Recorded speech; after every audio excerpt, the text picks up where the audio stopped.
Michael. How are you doing today? I'm doing well, Miss Lee. How are you? Just fine. Good. How was your day today? It was good, ma'am. Just working. Just working? Yes, ma'am. Well, unfortunately, us working people have to work to make a living. That's correct. So, tell me, what brought you into my office today? Came in here to discuss with you about the complexity of being biracial and dealing with, you know, not fitting in to different ethnics. So, when you're saying that you are biracial, Yes, ma'am. what ethnicity are you? My mom is white. My dad is Vietnamese. And, you know, he passed away in '93 when I was 17. And I was raised up, you know, in a single home with my mom, and just basically raised up in a Caucasian family. So. Okay, so you didn't get a chance to learn a lot about your Vietnamese culture? No, not hardly, not the way I would like to, but no, not really. So tell me, what did you learn in your young age? What did you see? You know, just the cultures, just the holidays, you know, the difference between your average American, for example, Americans celebrate New Year's in January. The Asian cultures celebrate it in February, and they celebrate it for a week long. And it's a big feast, and you know, just the simple stuff like that. So you have had a chance to do a little research in regards to your father's culture? I mean, not necessarily research. It's just what, like I said, when he was alive, just what we were, what's the word? I guess raised, you know, to do, but not research, but you know. So when your father passed and left you and your mom, so what made you feel complexed about being biracial? Well, again, you know, growing up, you know, you know, when you hit a certain age, you know, you know who you are, you know, because society basically tells you who you are.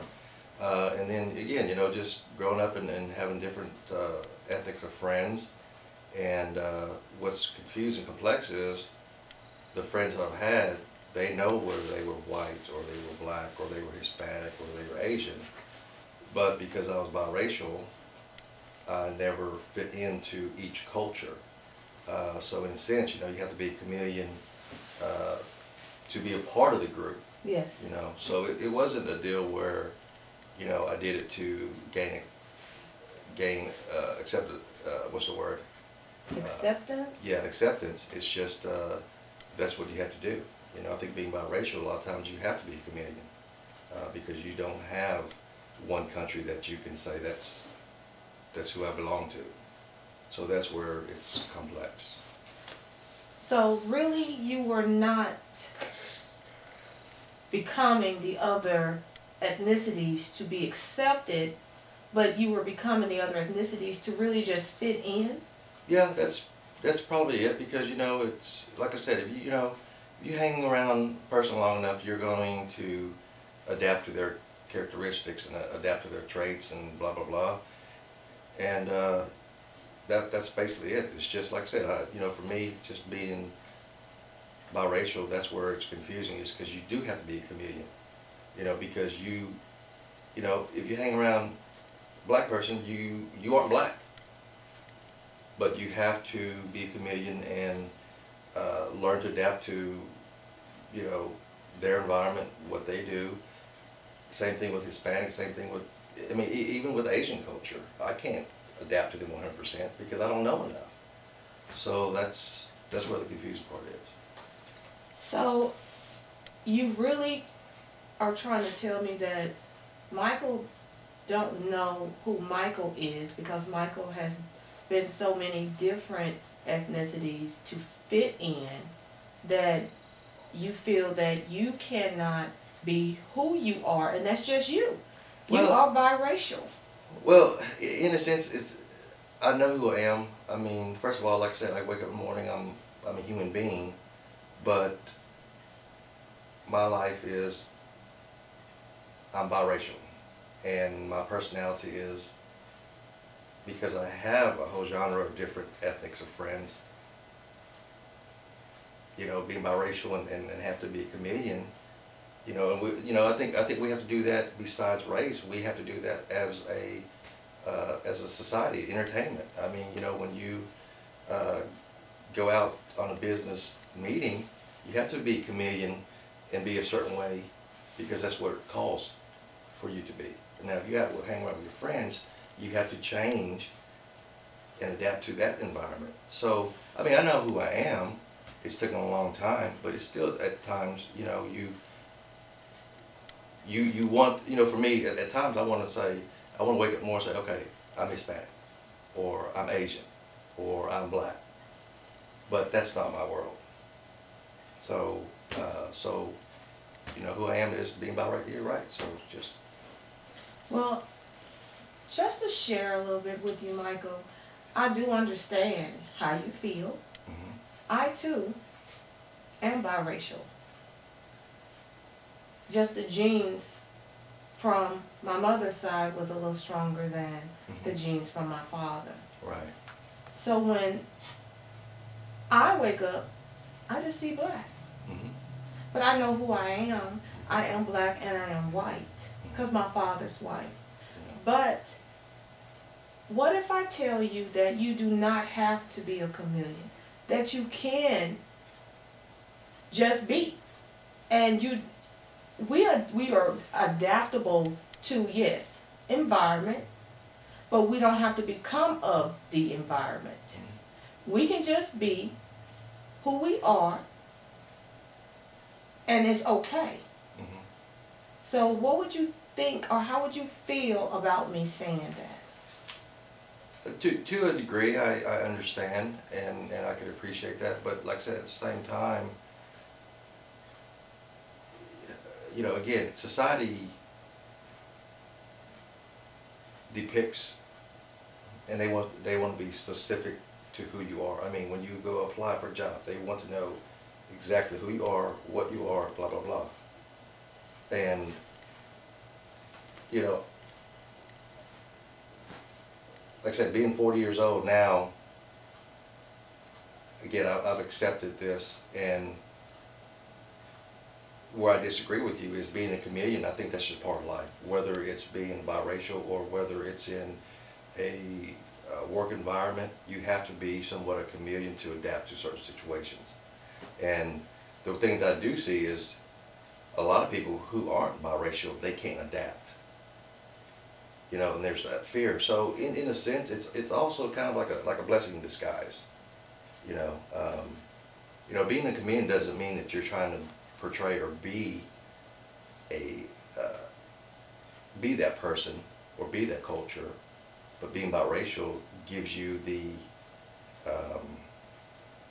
I call it privilege to be able to be friends and to be accepted by so many different cultures. You know, I have some friends that they stick to their own culture. So, go ahead, I'm sorry. But for me, you know, I mean, my list of friends are, I mean, just rainbow colors, you know.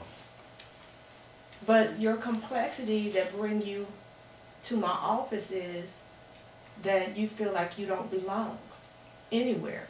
So tell me at this present, where do you see your end result, and what do you want to feel like?